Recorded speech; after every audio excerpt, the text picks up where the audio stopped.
தசரதர் தன்னுடைய ராஜ்யத்தை வேணா கொடுக்கட்டும் பரதனுக்கு, கௌசல்யுடைய ராஜ்யம் ராமருக்கு தானே, அதை சொல்லணும் இல்லையா, கேட்கணும் இல்லையா. ராமர் கேட்கலங்கிறது இருக்கட்டும், கௌசல்யே கேட்க மாட்டான்.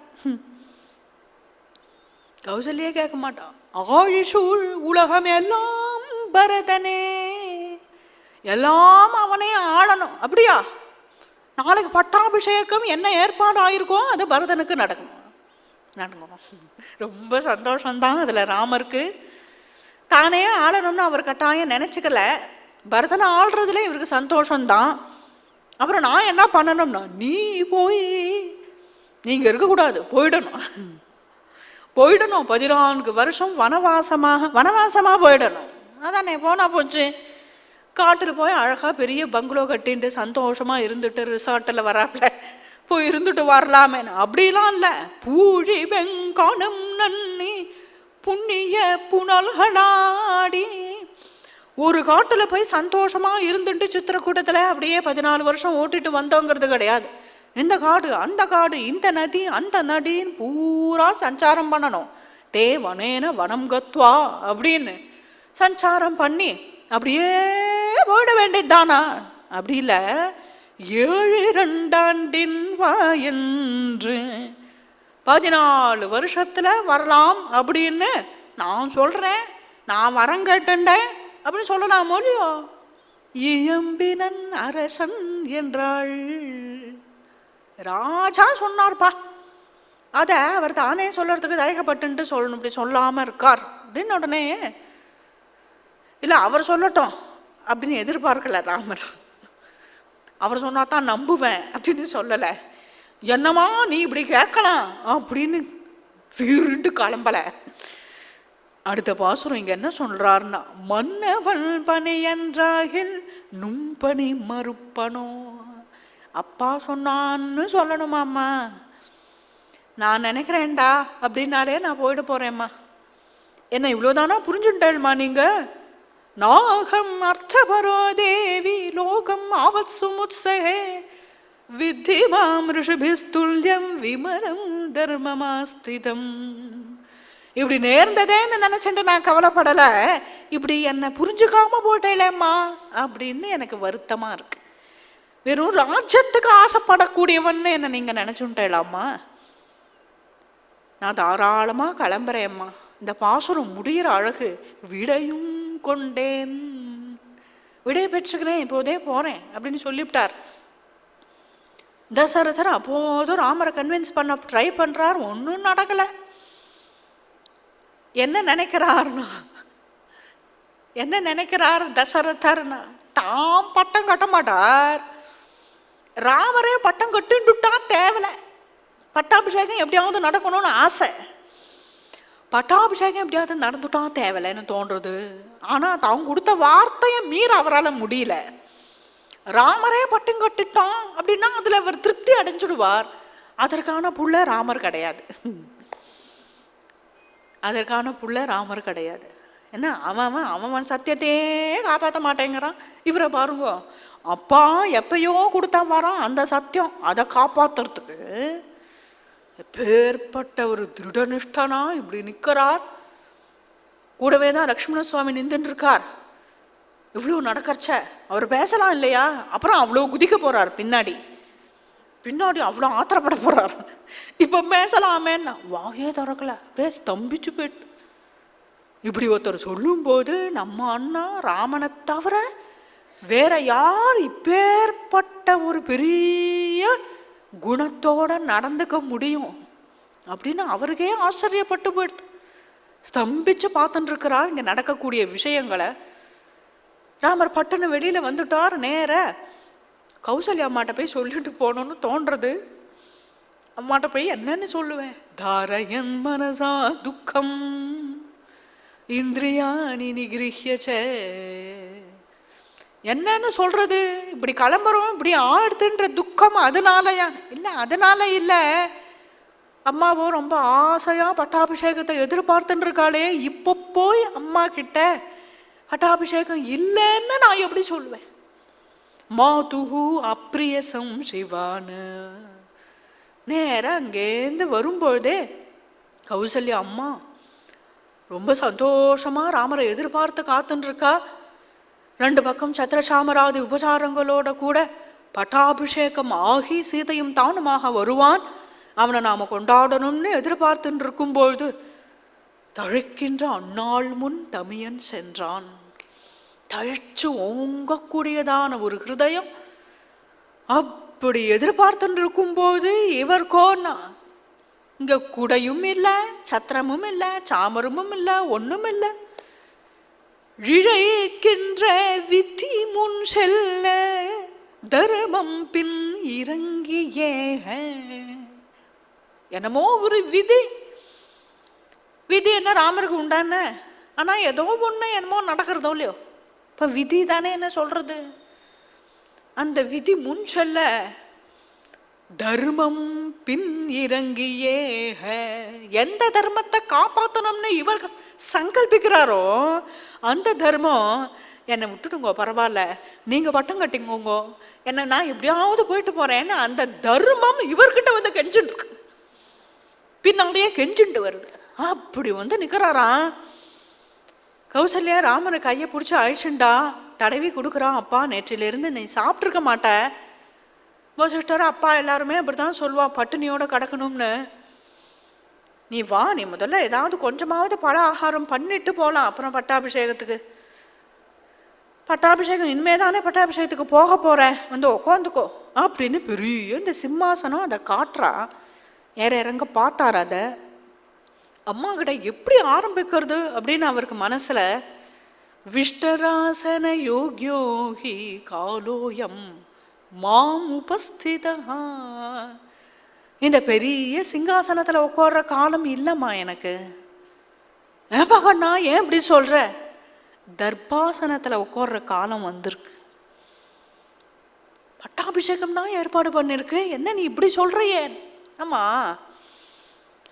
ராஜ்யத்தை அப்பா 2ஆ பிரிச்சுட்டாருமா. ஒன்று ஜனராஜ்யம், இன்னொன்று வனராஜ்யம் அப்படின்னு. ஸோ இந்த ஜனராஜ்யத்தை பரதனுக்கு கொடுக்க போறார். 14 வருஷம் நான் காட்டுக்கு போகலான்னு கிளம்புறேன். கைகேயி அம்மா அப்படி ஒரு வரன் கேட்டுன்னு இருக்காளாம்மா. இப்படி கேட்டுருந்த உடனே கௌசல்யக்கு அப்படியே பகீர்னு இருக்கு, என்ன பதில் சொல்றதுன்னே புரியல. என்ன ஒரு ஆசையோடு என்ன ஒரு எதிர்பார்ப்போடு இருந்தவள் பட்டுன்னு இந்த செய்தி காதுல விழுந்த உடனே, ஐயோ இப்படி நேர்ந்ததே, என்ன நீ சொல்ற? இது காதுல விழுந்தும் கூட நான் உயிரோட இருக்கேனேப்பா, நான் ஒருத்தி இருக்கேனே, என்னத்துக்கு உயிரோட இருக்கேன்? போனா ஒரு காலம் அந்த காலம் வந்தாதான் பிராணன் போகும் அப்படின்னு சொல்லுவா. ஒரு காலம் எனக்கு அந்த காலம் வரலையா? வரலைன்னா கூட ஒரு மானை துரத்தி அடிச்சு ஒரு சிங்கம் எப்படி அடிச்சு சாப்பிடுமோ அது போல அந்த காலன் வந்து என்ன அடிச்சு சாப்பிட்டா என்ன? இப்போதே எனக்கு வந்து பூமி வெடிச்சு உள்ள போயிட்டா என்னன்னா, என் ஹிருதயம் இன்னும் வெடிக்காம இருக்கேப்பா ராமா. ஏன் நான் இப்படி இருந்துட்டு இருக்கேன்னு தெரியல. உன்கிட்ட எனக்கு உண்மையான பாசம் இருக்காப்பா? உண்மையா பாசம் இருக்கா? பாசம் இருந்தா என்னால இப்படி இருக்க முடியுமா? அப்படிலாம் புலம்பி தவிக்க ஆரம்பிச்சா. கேவி கேவி அழறா. நான் ஒத்தி இந்த அரண்மனையில உட்கார்ந்துட்டு இருக்கிறதே உன்னை பார்க்கறதுக்காகத்தான் பார்க்கணும். தொயாவினா சந்திர நிபானன பிரபா, சந்திரபிம்பம் போன்ற உன்னுடைய முகம் டெய்லி ஒரு தடவை உன்னை பார்ப்பேன். இப்போ எனக்கு என்னத்துக்காக நான் இந்த ராஜ்யத்தில் இருக்கணும்? ஒன்று பண்ணு கண்ணா, நீ போற இல்லையா, உன் பின்னாடியே நானும் வந்துடுறேன். உன்னை விட்டு என்னால் இருக்க முடியாது. நீ எந்த குடிசை போட்டிருக்கிறியோ அது வாசலில் ஒரு திண்ணை கடந்தா அந்த திண்ணையில் நானும் படுத்துக்கிறேன். நீ என்ன கிழங்கு பழம் என்ன சாப்பிட்றியோ அதை நீ எனக்கு கொடுத்தா அதையும் நான் சாப்பிட்டுக்கிறேன். அதுபோல் உன் கூடவே நான் வந்துடுறேன். கதம் தேனு ஸ்வகம் வத்சம் கச்சந்தம் நானு கச்சதி. எப்படி அந்த தாயார் பசு கண்ணுக்குட்டி இது ரெண்டுத்தையும் பிரித்து கட்டினா இழுத்து பறிச்சுட்டு அழுதுண்டு கிடக்குமோ அது போல் இருக்கு எனக்கு. நான் உங்க முன்னாடியே வந்துடுறேன்ப்பா, என்னை அழைச்சுன்னு போயிடு. எப்படிலாம் கௌசல்யா அம்மா அழறான்னு பார்த்தானோ இல்லையோ லக்ஷ்மணருக்கு தாங்கல. அம்மா நீ அழாதம்மா, பேர்பட்டவோ நீ, உனக்கு இது தகாது. இவ என்னப்போ நம்ம குடும்பத்துக்குள்ள தானே நடந்திருக்கு இந்த விஷயம், வெளியில எங்கேயும் போயிடலையே. இது என்னது? இது தர்மமா? இது சத்தியமா? தர்மம் மாதிரி தர்மம், சத்தியம் மாதிரி சத்தியம் இருக்கக்கூடாது. என்ன இது பொய்? இது என்ன டிராமா இது? ஒரு காலம் இதை நான் அனுமதிக்கவே மாட்டேன். அது என்னத்தான் தசரதரே சொல்லட்டும், என்னத்தான் கைகேயியே சொல்லட்டும், 2 பேரையும் கட்டி போட்டுட்டு அழகா பட்டாபிஷேகத்தை நான் நடத்தியே தீருவேன். இதுக்கு ஏற்கனவே பிளான் பண்ணிட்டு ஒரு காலம் பாரதனும் இதுக்கு சகாமா இருந்தாலும் சரி, கேகய தேசத்தந்தர் எல்லா படைகளும் வந்தாலும் சரி, நான் சபா மண்டபத்தை வாசல்ல நின்றுக்கிறேன், வில்லும் கையுமாக அத்தனை பேரையும் ஒரு கை நான் பார்க்கிறேன். இந்த லக்ஷ்மணன் ஒருத்தன் இருக்கேன் குடும்பத்துல, நான் ஒருத்தன் இருக்கேன். ஆமா, ந சோபார்த்தா விமௌ பாஹு ந தனுஹு பூஷணாயமே நாசிராபந்தனார்த்தாய நரஹ ஸ்தம்பகேதவஹ. என் கையில் இருக்கக்கூடிய இந்த வில் இது ராம பட்டாபிஷேகார்த்தம். என் கையில் இருக்கக்கூடியதான இந்த அம்புரா துணிகிற அம்புலாம் இருக்கே, எல்லா அம்புகளும் ராம பட்டாபிஷேகார்த்தம். எனது இந்த புஜ பராக்கிரமம் இருக்கே, இது ராம கைங்கரியார்த்தம் தான். இந்த லக்ஷ்மணன் மொத்தம் இருக்கேனே, இவனே ராமருக்காகத்தானே. ஏன் நீங்க அழறள்? அழாதீங்கம்மா, அழாதீங்க. பெரியவாள் சொல்லபடி கேட்கணுங்கிறது கரெக்டு தான். பெரியவாள்லாம் எப்படி இருக்கணுமோ அப்படி இருக்க வேண்டாமா? பெரியவா இஷ்டப்படி இருந்துப்பா, எல்லாத்தையும் சொல்லிட்டா கேட்கும், பெரியவா சொல்லிட்டா கேட்கணும்னு கேட்கறதா? குரோரபி அவலிப்தஸ்ய காரியா காரியம் விஜானதா. இப்படி லக்ஷ்மணன் பேச தொடங்கினாரோ இல்லையோ, அவன் பேசுறதெல்லாம் கரெக்டு தான். ராமருடைய தர்மம் அதற்கும் மேலே இருக்கு. ஏன்னா எப்போ வழிகாட்டணும்னே வந்திருக்கிறாரோ, அப்போ அப்பா அம்மாவை மீறி பட்டம் கட்டின்றார் அப்படிங்கிறது ஒரு கால் கரெக்டாகவே இருந்தாலும் கூட, மூத்த பிள்ளைக்கு தான் ராஜ்யம், அதனால இவருக்கு பட்டம் உண்டுன்னே இருந்தாலும் கூட, ஆனால் நாட்டு மக்கள் நாளைக்கு கதை கேட்குறவாளோ கதை சொல்கிறவாளோ அப்பாவை மீறி பட்டம் கட்டின்ற புத்திரர்களை பற்றி கதை சொல்லணும்னு அவசியம் இல்லையே, நம்ம கேட்கணும்னு அவசியம் இல்லையே. அதான் நம்ம ஊர்லேயே இருக்காளே எல்லாரும், ராஜ குடும்பங்கள்லேயும் அது போல பழக்கம் இருக்கே நிறைய. அதை போய் சொல்லுவானே கதையா? தர்மத்துக்கும் சத்தியத்துக்கும் அப்பாவுக்கும் அப்பாவுடைய வாக்கியத்துக்கும், அம்மான்னு எடுத்துட்டாலும் மாற்றான் தாயினா கூட அவளுடைய வாக்கியத்துக்கும் என்ன ஒரு மதிப்பு கொடுத்தார், என்ன ஒரு முக்கியத்துவம் கொடுத்தார், அதற்காக எதையே இழந்துட்டு போறாருங்கிறது தானே விசேஷம். அதைத்தானே லோகத்துல நிலைநாட்டணும். அதனால லக்ஷ்மணனை அப்படியே கன்வின்ஸ் பண்ணிட்டார் ராமர். மீறி பேச முடியாது லக்ஷ்மணனாலையும். அம்மா லக்ஷ்மணன் பேசினதான் கேட்டையாவா? அந்த மாதிரி பண்ணலாமே. இல்லைம்மா, மீறி பட்டம் கட்டுக்கலாம் நீ சொல்லலாமாம்மா. அப்பா ஒன்று சொல்கிறான், அம்மா ஒன்று சொல்கிறான், இன்னொன்று சொல்கிறான்னு இருக்கக்கூடாதும்மா. மேலும் இந்த சமயம்தான் அப்பாவுக்கு நீ அவசியம் கூட இருக்கணும்மா. ஏன்னா என்னை விட்டு பிரிஞ்சா அவர் என்ன பாடுபடுவாருங்கிறத எனக்கு தெரியுமா. அந்த சமயத்தில் நீ கூட இருந்து அப்பாவை கவனிச்சுக்க வேண்டாமா? அதனால நான் கிளம்புறேம்மா அப்படிங்கிறார். கௌசல்யா மேலே பேச முடியல, வெக்கிச்சு போய் அப்படியே நிற்கிறா. சத்தியம் தர்மம்னா என்ன ஒரு முக்கியத்துவம் கொடுக்குறான்னு இந்த புள்ள அப்படிங்கிறது புரியறது. அப்பா ராமா என்ன ஒரு பட்டாபிஷேகம்னு ஏற்பாடு பண்ணித்தோ, அதெல்லாம் நின்றுடுத்தோ. கஜானால எவ்வளவு கோடி தனம் இருக்கோ, பொற்காசுகள் இருக்கோ, அதுல இருந்து ஒரு மூட்டை கட்டிட்டு போன்னு கூட என்னால சொல்ல முடியாது. ஆத்துல கோடி ஜனங்கள், லட்ச ஜனங்கள் வந்து சாப்பிட்டுட்டு போயிட்டு இருக்கா. நாளைக்கு நீ என்ன நடுக்காட்டுல போய் எங்க நிக்க போறையோ தெரியாது. நாங்க என்ன சேர்த்து வச்சிருக்கோமோ அதுல இருந்து ஒரு பருக்க கூட உனக்கு பிரயோஜனப்படலை. அப்படி நீ கிளம்பிட்ட தைரியமா, தர்மத்தை நீ பிடிச்சுண்டு கிளம்பிட்ட. எம் பாலயசி தர்மம் தும் திருத்யாஷ நியமேன சவை ராகவ சார்தூல தர்மஸ்துவாம் அபிரக்ஷது. எந்த தர்மத்தை நீ பிராணனா மதிச்சு கிளம்புறையோ, எந்த தர்மத்தை நீ ரட்சிக்கணும்னு நினைக்கிறையோ, அப்பா அந்த தர்மம் உன்னை ரட்சிக்கணும். கட்டாயம் தர்மம் கைவிடாது, பொய் போகாது இல்லையா? எந்த திக்குல எந்த திசையில நீ போனாலும் உனக்கு எல்லாம் சௌகரியமாக அமையட்டும். நீ சரணம் வைக்கக்கூடிய காடு எல்லாம் சுபிக்ஷமா இருக்கட்டும். நீ போகக்கூடியதான தடாகங்கள் எல்லாம் சமிருத்தியான ஜலம் நிரம்பினதாக இருக்கட்டும். சூரிய கிரணமெல்லாம் தசரதருடைய ஹஸ்தலாலனை போல உனக்கு சௌக்கியத்தை கொடுக்கட்டும். எனக்கு எந்தெந்த பாக்கியங்கள்லாம் உண்டோ எல்லா பாக்கியங்களும் உனக்கு உண்டாகட்டும். அஷ்டவசுக்கள், ஏகாதச ருத்ரர்கள், துவாதச ஆதித்யர்கள் எல்லாரும் உனக்கு கூடவே இருந்து ரட்சிக்கட்டும். பேர்பட்ட ஒரு மங்களாசாசனம் அதிதி பண்ணாலும் இந்திரனுக்கு விருத்ராசுரன் யுத்தம் அப்படின்னு கிளம்பும் போதே அப்பேற்பட்ட மங்களங்கள்லாம் உனக்கு உண்டாகட்டும். வினதாவாகிய அம்மா கருடனுக்கு என்னென்னலாம் மங்களம் சொன்னாலும் அந்த மங்களம் எல்லாம் உனக்கு உண்டாகட்டும்.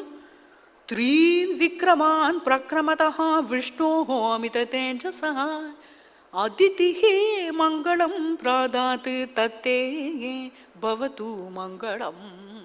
வாமன பகவான் தான் தானம் வாங்கறதுக்காக கிளம்பும் போதே திரிவிக்ரமனாக 3 அடி அளக்கும்போது அதிதியாகிய அம்மா என்னென்னலாம் மங்களம் சொன்னாலோ அந்த மங்களங்கள்லாம் உனக்கு உண்டாகட்டும் அப்படின்னு ஆசீர்வதிக்கலாம். இங்க 3 அம்மா பண்ணதான ஆசீர்வாதம். வினதா கருடனுக்கு பண்ண ஆசீர்வாதம். வினதா கத்ரு 2 பேர் மகாராணி கஷ்யபருக்கு அக்கா தங்க தான் இருந்தாலும் சபத்னி ஒருத்தருக்கே வாக்கப்பட்டிருக்கா. இளையவளான கத்ரு வினதாவை அடக்கி வச்சிருக்கார். அப்ப கருடன் அமிர்தத்தை மீட்டுன்னு வரேன் அப்படின்னு போறார் தன் அம்மாவை மீட்கிறதுக்கு. ஏன் அதை சொல்றாரு இங்கேன்னா, கைகேயி ஓங்கி இருக்கா தன் வரன அப்படி கேட்டுக்கிறா இல்லையா. கௌசல்யா என்ன வாயே தரகலையே, அடக்கமாக தானே இருந்துட்டு இருக்கா. அதை அங்கே காட்டுறது. இன்னொன்று, ராமர் இப்போது கிளம்புறது பேர்பட்ட ராவணவத பரியந்தமான காரியம் அதை முடிச்சுன்னு வர்றதுக்கு ஏதோ 4 அடி போயிட்டு திருப்பி வர போறது இல்லை. அதனால த்ரீன் விக்ரமான் பக்ரமதா, பெரிய உலகளந்த பெருமாள் எப்பேற்பட்ட அடி அளந்தாரோ அந்த இடங்கள் எல்லாம் இவர் நான் போறார் மறுபடியும். அதனால அந்த ஆசீர்வாதங்கள். அப்புறம் என்ன, விருத்ரநாசம் அப்படிங்கிறது ராவணவதமாகிய காரியம். அந்த ஆசீர்வாதங்களை மெனக்கட்டு இங்க சொல்லும் போதே இதுல கூடவே கூடவே கூடவே தனது ஆசீர்வாதங்களும் சேர்த்து அனுப்புறா. நிறைய வேறு முதலவைகள்லாம் வச்சுருப்பா. இதெல்லாம் மந்திரோக்தமானது, சில இதெல்லாம் ஆயுர்வேதத்தில் உடையது. அது போல இதெல்லாம் சில ரட்சாபந்தனங்கள், வேர், எண்ணெய் எல்லாம் இருக்கும் இல்லையா, அதெல்லாம் வச்சுருப்பலாம். ஏன்னா இந்த பரதன் மாதிரி குழந்தை எல்லாம் எங்கேயாவது வேட்டையாடிட்டு வந்தால் உடனே அம்மா தலைவலிக்கிறதுன்னு வந்து படுத்துக்கும் மடியில். அதனால் கௌசல்யா அம்மா எல்லாம் வச்சுருப்போம். அதெல்லாம் அழகாக ராமருக்கு எடுத்து கொடுத்தா, கட்டி அணைச்சு ராமருக்கு ஆசீர்வாதங்கள்லாம் பண்ணி போய் வாப்பான்னு சொல்ல வாயில்லாமல் நிற்கிறா. ஸ்ரீராமர் கௌசல்யாமா சுற்றி பிரதட்சணம் பண்ணி விழுந்து நமஸ்கரித்து விடை பெற்றுண்டு வெளியில் வரார். அப்போது இவருக்கு எப்படி இருந்ததுன்னா, மேகத்திலிருந்து விடுபட்ட சூரியன் மாதிரி வந்தார் அப்படிங்கிறார் வால்மீகி. ஏன் அப்படின்னா, உள்ளே போகும்போதே ஒரு மனது கொஞ்சம் இறுக்கமாக இருந்தது இல்லையா. இதை எப்படி நாம் ஹேண்டில் பண்ண போகிறோம், அம்மாவுக்கு இதை எப்படி எடுத்து சொல்ல போகிறோம், அம்மா தாங்குவாளோ மாட்டாளோ, நமக்கு விடை கொடுப்பாளா அப்படின்ற கிஞ்சித்து ஒரு கவலை இருந்தது இல்லையா. இப்போ அது அவருக்கு போயிடுது. அம்மா அவதார புருஷனை பெற்ற தாயாராக இருக்கிறதுனால, இத்தகைய ஒரு ஆசீர்வாதம் பண்ணி அனுப்பிச்சுடுறதுனால சந்தோஷமாகவே வெளியில் வரார். நேர போகிறார் சீதையினுடைய பவனத்தில், தன் அந்தப்புறத்துக்கு. சீதைகிட்டே போய் சொல்லிக்கிறார், இது போல் நான் கிளம்புறேன்னு. சீதை, நானும் வரத்தான் வருவேன், உங்களை விடுறதா இல்லை அப்படிங்கிறா. பக்தாம் பதிவிரதாம் தீனாம் மாம் சமாம் சுக துக்கையோ. எப்போதும் சுகம் துக்கம் எல்லாமே நம்ம 2 பேருக்குமே சமமானது தானே. சௌக்கியமான காலத்திலலாம் கூட இருந்துட்டு துக்கமான காலம் வந்ததும் உடனே நான் இங்கேயே இருந்துக்கிறேன், நீங்கள் வேணா காட்டுக்கு போங்க அப்படின்னு சொல்கிற மனைவியா நான்? தங்களுடைய பக்தை இல்லையா, பதிவிரதை இல்லையா, என்னை நீங்கள் கூட்டுந்தான் போனோம் அப்படின்னு அடம் பிடிக்கிறாவோ. இவரும் சீதே துக்கமதோ வனம், பலவிதமான ஆபத்துகளும் உண்டு. மேலும் ராமர் பின்னாடி வரப்போகிற ஆபத்துகள் எல்லாத்தையுமே மனசில் வச்சுட்டே தான் சொல்கிறார். இருந்தாலும் தேவியும் தான் வரேன் அப்படின்னு உடனேயே அவளையும் அழைச்சுண்டார். லக்ஷ்மணரும் தானும் வருவேன்னு அடம் பிடிக்கிறார். கைங்கரியம் பண்ணுறதுக்கு ஆசைப்பட்டுண்டு அவரையும் அழைச்சுட்டார். தசரதத்துல வந்து நிற்கிறார். மறுபடியும் ஏன் நிற்கிறாருன்னா, நான் இவாளையும் கூட்டிட்டு போறேன்னு சொல்லிடணும் அப்படின்னு தோணுறது அவருக்கு. ஒரு கால கைகேயம்மா மறுபடியும் மறுபடியும் வந்து நிற்கிறானேன்னு நினச்சிக்க போகிறாளே அப்படிங்கிற எண்ணம் வேற. எப்போதுமே சொச்சந்தமாக அப்பா கிட்ட வரக்கூடியவர் இன்னைக்கு வாசலில் நின்றுட்டு சுமந்திரரை பார்த்து, நான் வந்திருக்கேன் உள்ளே வரலாமான்னு கேட்குறார். சுமந்திரர் ஓடி வந்து தசரதர்கிட்ட சொல்றார், துவாரி திஷ்டதி தேசுதா, உங்கள் புள்ள வாசலை நிற்கிறார், வர சொல்லுப்பா ராமனை. ராமன் வந்ததுமே ராமனை கட்டுண்டு மறுபடியும் அழறார். இது ஏமாத்து வேலைப்பா, இது ஏமாத்து வேலை, நீ பட்டம் கட்டிக்கோ, ஏற்பாடுபடி எல்லாம் நடக்கட்டும் அப்படின்னு சொல்லி பார்க்குறார். ராமர் கேட்கல. எல்லாருமே கூட்டிட்டார்கள். குடும்பத்தில் இருக்கக்கூடியவா ஒருத்தர் சொல்லி எல்லாருக்கும் தெரிஞ்சுடுத்து. வசிஷ்டரும் வந்துட்டார், சுமந்திரரும் வந்துட்டார், அத்தனை பேரும் எல்லாருமே தடுத்து பார்க்கிறான். இந்த பேச்சு மேலே மேலே தொடர ராமர் நினைச்சார், இனி நாம கிளம்பிடணும், இருக்க இருக்க பேச்சு இருந்துட்டே தான்.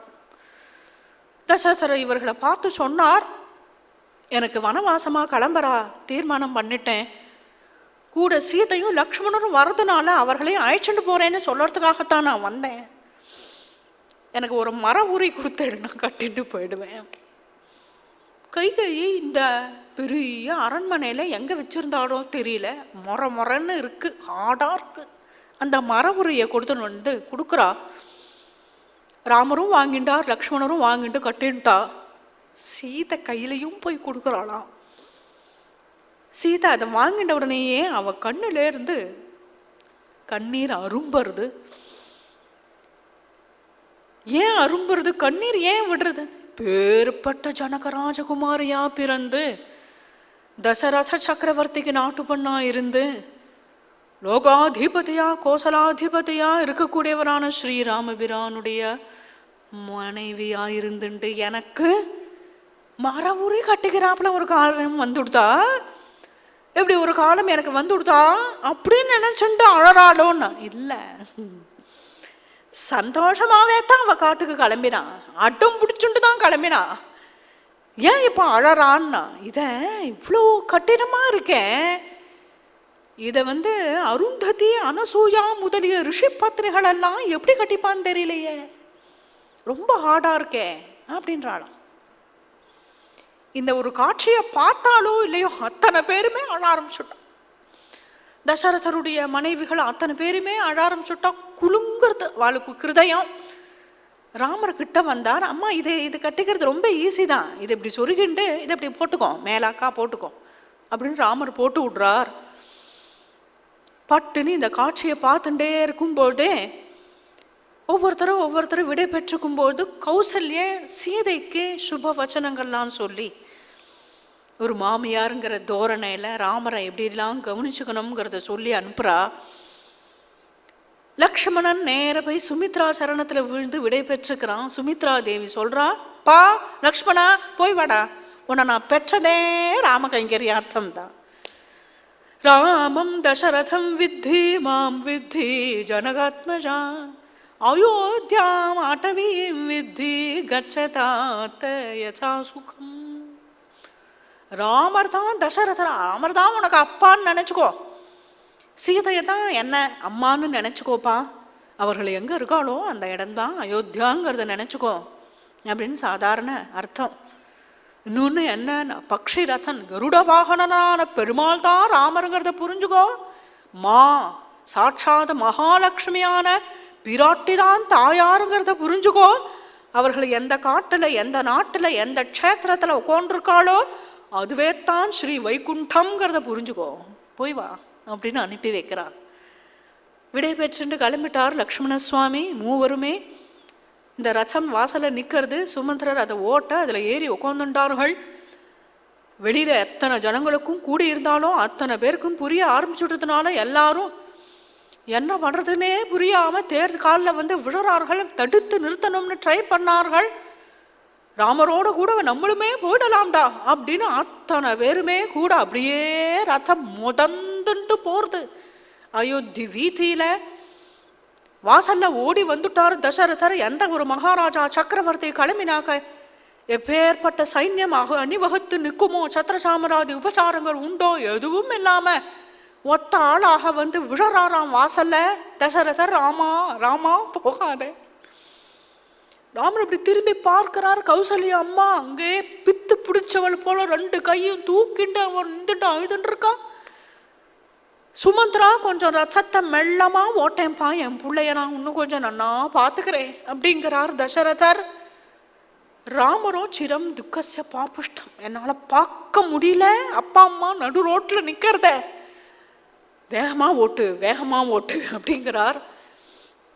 இப்படி இந்த ரசம் மிதந்துண்டு போயிட்டு இருக்கும்போதே வைதிகர்களான பிராமணோத்தமர்களான ரிஷிகளே ஆன எல்லாரும் வாசல்ல கீழே வீதியில நடக்கிறா. இவர்களெல்லாம் கீழே போறத பார்த்தாரோ இல்லையோ, ராமர் ரதத்திலிருந்து கீழே இறங்குறார். அவள்கிட்ட அப்பேற்பட்ட ஒரு மரியாதை உடையவர். ராமரை பார்த்து அவர்கள்லாம் சொன்னா, எங்களுக்கு பெரிய பெரிய சொத்துக்கள் வீடு வாசலுங்கிறது எதுவும் கிடையாது, எங்களுடைய தனம் எங்களுடைய நாக்கு நுனியில இருக்கு வேதம், அதனால நாங்கள் அப்படியே உன் பின்னாடியே வந்துருவோம்ப்பா. அது ஒரு ஆச்சரியம் இல்லை. இந்த ஜனங்களை பார்த்தையா, பக்தி மந்தீஹ பூதானி ஜங்கமா ஜங்கமானி ச யாச்சமானிஷு தேஷு துவம் பக்திம் பக்தேஷு தர்ஷய. அத்தனை ஜனங்களும் அவாவா அவாவா அப்படியே வீடு வாசல் எல்லாத்தையும் விட்டா, அவாவா என்ன காரியமோ எல்லாத்தையும் விட்டா, பெத்த குழந்தைய மறந்துவிட்டா, அப்பா எங்கேயோ இருக்கா, பிள்ளை எங்கேயோ கிடக்கா, அம்மா எங்கேயோ இருக்கா, குழந்தை எங்கேயோ கிடக்கு, சகோதரன் சகோதரன் அத்தனை பேரும் பிச்சுண்டு அத்தனை பேரும் பின்னாடி இப்படி அலங்கோலமா ஓடி வரா, அழுத கண்ணீருமாக கெஞ்சிண்டு வரா. பார்ப்பா பார், அத்தனை பேரும் பாரு.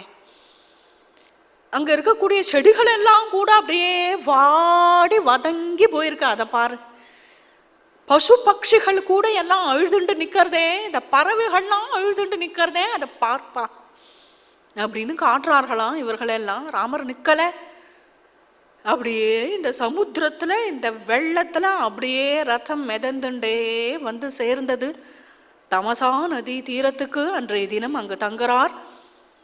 யாராலையும் தடுக்க முடியாத ஸ்ரீராமரை வாரயந்தீவ ராகவம், குறுக்க விழுந்து தடுத்து ஓடுறாளாம் இந்த தமசா நதி. எல்லா ஜனங்களும் அப்படியே அழுத கண்ணீரோட ராமரையே பார்த்துட்டு உட்காந்துட்டு.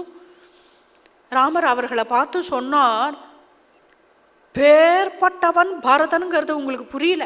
சகி கல்யாண சாரித்ரஹா கைகேயானந்த வர்தனஹா, உங்களுக்கு ஏற்ற ராஜா தலைவன் பரதன் தான். என்கிட்ட எப்பேற்பட்ட பிரீதி நீங்க வச்சிருக்கீங்களோ அப்பேற்பட்ட ஒரு பிரியத்தை பரதே சாவிதியத்தாம். எந்த ஒரு ராஜாவும் என்ன பண்ணுவான்னா, நாட்டு மக்கள் தம் பக்கம் இருக்கான்னு வச்சுப்போமே, இவாளை வச்சுட்டு ராஜ்யத்தை கைப்பற்றுறதுக்கு ஏதாவது ஐடியா இருக்கான்னு பார்ப்போம். நாட்டு மக்களை நன்னா கலப்பி விட்டு பார்த்தேளா, இது மாதிரி என்ன ஏமாத்துறா, எனக்கு எப்படியாவது என் ராஜ்யத்தை மீட்டு கொடுங்கன்னு ஆரம்பிப்பான் இல்லையா. ஒரு வார்த்தை இல்லை, ஒரு வார்த்தை மாத்தி என்கிட்ட இப்படி இருக்கல, என் தம்பி இதை காட்டிலும் ரொம்ப நல்லவன், ரொம்ப நல்ல குணம் உடையவன், ஏதோ வயசுல தான் சின்ன வயசே தவிர அப்பேற்பட்ட ஞானம் அவனுக்கு. ஞான விருத்தா வயோபாலஹா மிருதுஹு வீரிய குணான்விதா. பேர்பட்ட பரதனுடைய குணங்கள் எல்லாம் ராமர் தன் திருவாக்கால சொல்லி இந்த ஜனங்களை திரும்பி போகும்படி சொல்றார். முடியுமான எல்லாரும் அப்படியே ராமரையே பார்த்துண்டு இருக்கா. நேற்றைய தினமே தூங்கலை, பட்டாபிஷேகம் பட்டாபிஷேகம்னு. இன்றைய தினம் பூரா இவளுக்கு இப்படியே போயிடுத்து. இரவு பொழுது எல்லாருமே அசந்து கடக்கா, ஸ்ரீராமரும் சயனிச்சுட்டு இருக்கிறார் அப்படின்னு. இதோட இன்றைய தினம் நிறுத்திக்கிறேன். மேலே பாதுகா பட்டாபிஷேகம் நாளைய தினம்.